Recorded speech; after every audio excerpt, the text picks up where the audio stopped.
Hello, everybody, and welcome back to another episode of Dead or Alive. As usual, I'm your host, Taylor Too Wavy.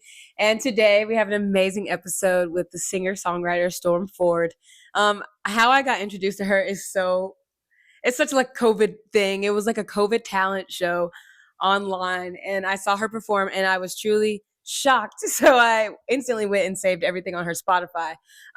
Then she moves to Atlanta, and I meet her in person, just in creative friend group circles. And now she's a homie. She's so talented. We talk a lot about how she got into music in the first place. Her voice is so beautiful. It's insane. We talk about some of the things that she has coming up. She's been dropping some singles, but I know she has a project on the way. So we talk a little bit about that. But I'm so happy we got her as a guest on the show. And I hope you guys enjoy this episode as much as I did recording it. As usual, like this video, subscribe to this channel, and comment some other creatives that you'd want to see on this series. But without further ado, here's the episode. Let's go.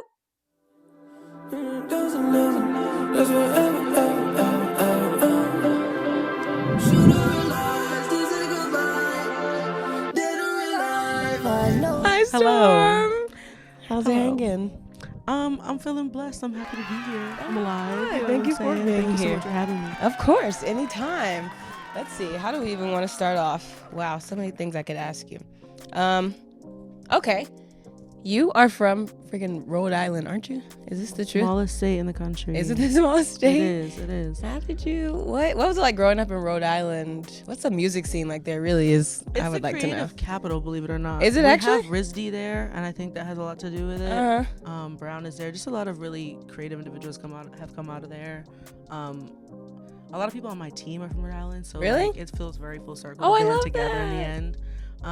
But there's just like when you go there, it's the ocean state, so there's like beaches every 10 minutes. Oh, that's cute. And murals everywhere downtown, and just a lot of rec centers that foster creative gifts. So there's a lot of resources for people that want to like explore their gifts and stuff. So just a really, really supportive state in general when it comes to the arts. So I feel like that's why I really thrived there. Yeah. I love it. Oh my God. So growing up, like, were you always interested in music? What was it? Were you in the band? I know a lot of people are usually in band or choir or stuff like that. Never in choir. I really wish that I was, and I feel like it's not too late to now. But growing up, I think when I moved to Florida for middle school, I started taking guitar lessons. And when I did that for a little bit, I started writing poetry and kind of like songwriting and stuff. And then started taking it seriously when I went to high school back in Rhode Island, and I went to the Met, and it's like, it's not a traditional school. It was like internship based, kind of like Victorious. You know was it really? So we didn't have classes. We had internships, so my internship was at a recording studio. Really? And then like for your writing credits, you'd have to write a 75-page autobiography. For math, you had to come up with a business pitch. So like there were substitutions. And so I went to my principal and I was like, y'all are not getting 75 pages out of me. Can I make an EP? So then I made an EP. That's how I kind of got into the music scene in Providence. I literally wrote on here too. I was like, is it true your first project started as a graduation project? Wait, that's crazy as f***. Yes, what? I just didn't want to write 75 pages is OD. Bruh. That's OD. That's insane. That. Is that like, I guess, the moment when you're like, okay, basically, I know, like, I'm an artist. I want to pursue music. Yeah, honestly, because I feel like shortly after that, a lot of mentors in school and just in the creative community in Rhode Island started giving me performance opportunities. And I think being on stage and performing at a lot of local festivals is what like realized that for me, you know? That's so cool. What a cool like concept for a school and shit. That's what we need more of. We need more Met schools across the world. It's really, really good for just anybody who wants to try something different, for real. Yeah. Oh my God, I didn't even know that. Wow, that's so cool. Okay, I'm sure that people talk to you about this a lot, but I'm gonna bring it up because I always talk about it randomly. I was even telling my boyfriend before I came here, and COVID, literally, when everybody was bored and everybody was on friggin' Instagram live every day. I know that Justice from Love Renaissance was doing, what was it, like IG live, like talent shows, like think the Apollo but virtual. Bruh, you know what I mean? That shit was like, okay, I'm not gonna lie, half the time when people were on there, it was really bad. So I would tune in because I was like laughing low-key. Did you see that? Yes, Storm. Like, I didn't know that. I think this is so crazy that you are like in Atlanta right now because I watched it and I literally remember you coming up on there and singing, and I was like, this is like, wow, that's singing insane. down. Like, I'm pretty sure I took much. a screenshot and everything of it because I was like looking up your Spotify, and that's when I listened to what's your other project called? The one all the voice In notes. the moment. I literally would listen to it, but I never thought, oh my God, like I'd meet her. I was like, okay, well, That's that was so full cute, circle. blah, blah. I love Like, that. you started showing up at like Beats and Ballads. I was like, what the hell? Ain't that girl from like Instagram Live? But what was that like? What was that moment like for you? Because I'm sure it was like pretty. It was pretty like surreal, yeah, honestly, because I was in college at the time. I was going to Manhattanville College just to be an entertainment attorney, and then I was in Music Business 101, and they were like, the best way to learn it is to live it. So I dropped out the next day. I was like, y'all not getting another red cent out of me. Y'all got me bent. Absolutely not. So I dropped out, and then a week later, Justice posted that he was doing the IG Live thing, and my manager was like, you should try to get on this. And at the time, during COVID, there was like a wave of kind of like IG Live talent shows, and I had been winning a lot of them and like winning cash prizes. That's right. Like when it had first started. And so I kind of cracked the algorithm. Like if you get hella people to comment your name that also follow this individual, it'll shoot their comments up to the top. So I sent this to everybody that I followed and that followed me, like, please just comment my name until Justice noticed me. And then I sung Stormy Day, which is from my graduation tape. And then I had a deal in my email like a week later. So very, very insane. And like, honestly, like thinking about it now, like I think I'm still feel very green to the game sometimes, like just a student to the game and just like art and music and entrepreneurship and brand building in general. But I think in that moment I just realized just like, I guess, how intentional you have to be when you're getting into things like this. And I think it was a really great opportunity, and I'm really grateful to have had the space to explore the songwriting realm and the chances that they gave me to do that. And just, I feel like the songwriter made me today. Yeah. So, yeah. I was about to say, have you always been like a very good songwriter, or were you always somebody who was like, oh, I'm gonna, you know, I know you said that you'd done poetry and stuff, so that probably added to it, but were you like, oh, I'm just gonna like sing, like not even think about the songwriter aspect, or was it always like, I wanna write songs for people? Because I wonder, like, do people think like, oh, I want to be a songwriter, or is that something that kind of like falls, you know what I mean? I feel like that kind of like fell on my plate, honestly, because I always felt like I was a strong songwriter, and one of my early goals was to be like respected in a household name and for like my pen to really be respected. And I fell into this like space where people wanted songs from me, and I felt like I appreciated the validation, I guess, that my songs were good, but overall I felt like people couldn't really tell my stories the way that I can. Yeah. So now I feel like now that I'm taking artistry like full throttle, I can really, really focus and like hone in, you know. So girl, yeah. I love songwriting though. You're so good. Thank Songwriting, you. Singing, all of it. You're amazing. So just for a second, I'll talk about your what do you call it? Is it an EP in the moment? Is that, would you call it an EP? Yeah, it's a project. It's a process. I never know the difference between it's EP a process. I called it a process and not a project because it really is just all voice voice notes. Good. And just really, really raw, you know. What was it like writing that, or even putting that together? Did you have like intention about each track, or were you kind of just like, oh, I have this?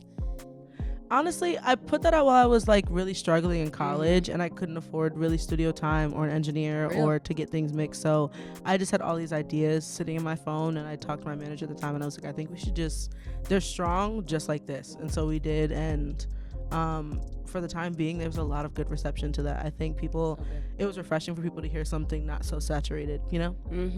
You kill that. It's such a good project. Okay. And I know you just released a single, and you've been releasing singles. Where Are You Now is my favorite, by the way. That's like Thank you. Okay, the acoustic one, or? I love the acoustic one like the most, but I love them both. Like I listen to them. It's weird. I'd be like in the gym listening to stuff that's not like hype music. It be getting me going though. Be getting the blood pumping. Yeah. They're singing. But what was that like writing that? Didn't you write that, or at least work on that with Trey Lander and Tim Maxey? Yes, they also did All the Way too though. Oh, did they really? Like great band. For a chapter of like 2023, 2022, I worked with them a lot. And they really helped me find like my sound, like stepping away from just me and guitar, you know, and just like adding more elements to the songs. So really, really organic making songs with them every time. I think that Tim in particular does a very, very good job of pushing me out of my comfort zone. So that's where the sped up original Where You Now comes from, and then like getting back to my roots with the acoustic one, just super, super easy when I work with them. And All the Way came about the same way. Yeah. So cool. You're so good. They're fire. So fire. So what do you have, I guess, coming up for us? I know that it's probably like, oh, I can't tell you everything, but No, I have no secrets. I will tell you everything. What do you want to know? I just released All the Way. Oh, so good. Thank you so much. And next, I'm releasing a record called Trying. And then I have one more single, and it leads into an EP called Down Payment, which is just a taste of this world that we're building where, you know, I work at the Fieldsboro, and in this world, currency is not money, it's time, energy, and feelings and love. And so you get a taste of just me learning what it's like to make a down payment in love, that initial transaction, that kind of naiveness that comes when you're stepping into love for the first time. And then there's deposit, where you're making your second installment, and you kind of are a little bit more wise now. You have a little more insight what it takes to really sustain love, which falls into my debut album coming the top of 2026, The Cost of Feelings, where I really, really am on the other side of making impulsive spends. Okay. Yeah. So lots of cool stuff that we're sitting on, and I'm really, really excited to I'm antsy to get it out. We've been sitting on it for a long time. So dude, I can't yeah, wait. Lots on the way. That's awesome. I'm so excited for Thank you. All right, Storm, if you could meet 3 people who are dead or alive, who would it be and why? Oh my God, I'm so indecisive. It's okay. Dead or alive: Marvin Gaye, Stevie Wonder, James Fauntleroy.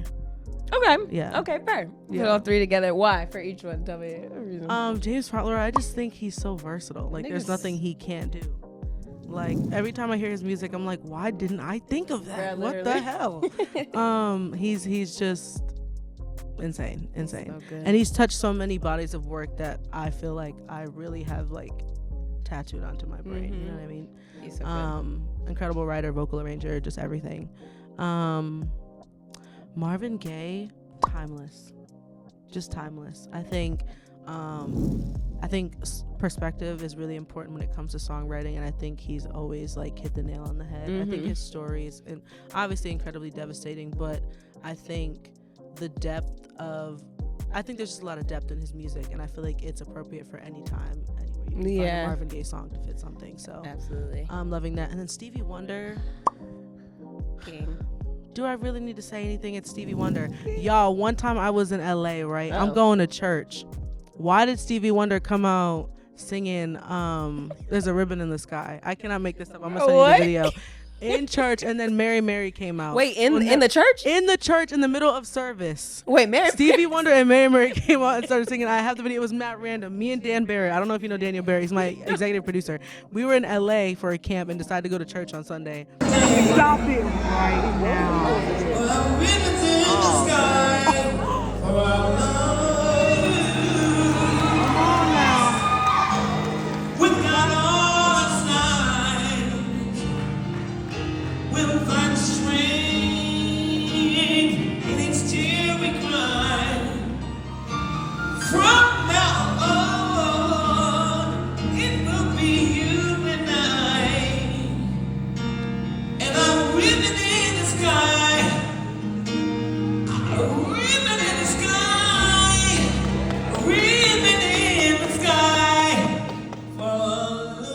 I was like, what are the odds? Like, what are the odds? So yes, got to see Stevie before I died. That's honestly the craziest random story I've ever heard in my life. He still be singing, y'all. I'm sure. I want to still be able. That's why, Stevie. I want to still be able to sing my songs when I'm his age. You know what I mean? Because some of y'all be losing it. You know what I mean? Yo. Like, for real. Sorry, I just thought about What? What are you thinking? What are you thinking of? I'm sorry. What's the Honestly though, I have a very significant relationship with because growing up, my mom was always just like, "You're gonna be just like her, singing, doing your R&B thing, hooting, hollering around," and here I am. So she kind of manifested that. But we love you. You were still my goat. You still my goat. Oh my God. Yeah. Tay, you are so funny. I need to spend more time with you, girl. Whenever you have time, because yes, really? I need to. Please. It's been great. Oh, I'm sorry. I'm cracking up. I was literally about to cry because that woman. Can we put a video of her singing? No, actually, we're gonna bleep this out. All right, now we're at the end of the episode. Great.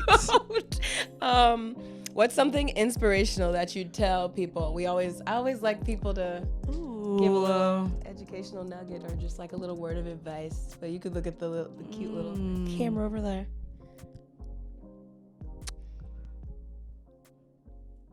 Artistic integrity is priceless, and it's the only thing that makes you special. When you look, like when you go in the Asian market, you see all these rice noodles. Like, why they have 100,000 brands of rice noodles? You know what I mean? There's room for everybody, you know. But you have to stay true to who you are so that you can cut through. Yeah. Love that. That was beautiful. Oh, thank you so much, Storm. Of course. For being on the show. I'm so excited Thank you for that we having finally me. made this happen. Oh, what are your socials? Where can people find you? Oh, go ahead, Storm Ford. Storm like the weather, Ford like the truck. Follow me at Storm Ford Music on Instagram, STORMMFORDD on TikTok, and yeah, I'm not really present anywhere else, but you can find me on those. Love you guys. Yeah. Thank you guys for watching. Love you. Please. I'm literally still crying. Follow us at deadoralive.xyz on everything, I think. If it's not, you'll look up Dead or Alive. You'll find it. Okay. Do your research. You'll find her. Thanks for watching, guys. Thank you. Shooter alive.